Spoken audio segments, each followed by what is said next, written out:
Hi friends, പുതിയൊരു വീഡിയോയിലോട്ട് എല്ലാവർക്കും സ്വാഗതം. ഗൂഗിൾ പേ യൂസ് ചെയ്യുന്നവർക്ക് ഏറ്റവും കൂടുതൽ നേരിടേണ്ടി വന്ന ഒരു പ്രധാന പ്രശ്നമാണ് നമ്മൾ ഒരു വ്യക്തിക്ക് പണം അയക്കുമ്പോൾ അയച്ച വ്യക്തിക്ക് പണം ലഭിക്കാതെ പ്രോസസ്സിംഗ് ആയിട്ട് നിൽക്കുന്നത്. ഈ ഒരു പ്രശ്നം എങ്ങനെയാണ് എളുപ്പത്തിൽ സോൾവ് ചെയ്യുന്നത് എന്നാണ് നമ്മൾ വീഡിയോയിൽ നോക്കാൻ പോകുന്നത്.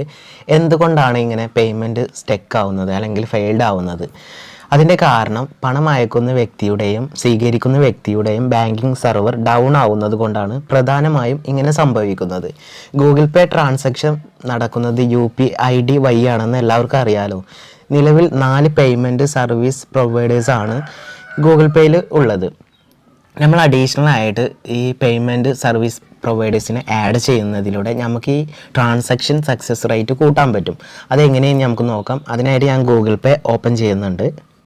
നിങ്ങൾ ഗൂഗിൾ പേ ഓപ്പൺ ചെയ്ത് കഴിഞ്ഞാൽ നിങ്ങളുടെ വലതുഭാഗത്ത് മുകളിലായിട്ട് പ്രൊഫൈലിൻ്റെ ഐക്കൺ കാണാൻ പറ്റും. അതിൽ ക്ലിക്ക് ചെയ്യുക. അതിൽ ക്ലിക്ക് ചെയ്തിട്ട് ബാങ്ക് അക്കൗണ്ട് സെലക്ട് ചെയ്യണം. ബാങ്ക് അക്കൗണ്ട് എന്നുള്ളിടത്ത് സെലക്ട് ചെയ്യുക. ഓക്കെ കൊടുത്തു കഴിഞ്ഞാൽ മാനേജ് UPI IDs എന്ന് പറഞ്ഞിട്ട് 4 ID കാണാം. ഇതിൽ ഏതെങ്കിലും ഒരു ID ആവും കണക്റ്റ് ആയിട്ടുണ്ടാവും. ബാക്കി 3 ആഡ് ചെയ്ത് കൊടുക്കണം. അതിനായിട്ട് ആഡ് എന്നുള്ളിടത്ത് ക്ലിക്ക് ചെയ്യുക. അങ്ങനെ ഓരോന്നും ആഡ് ചെയ്ത് കൊടുക്കുക.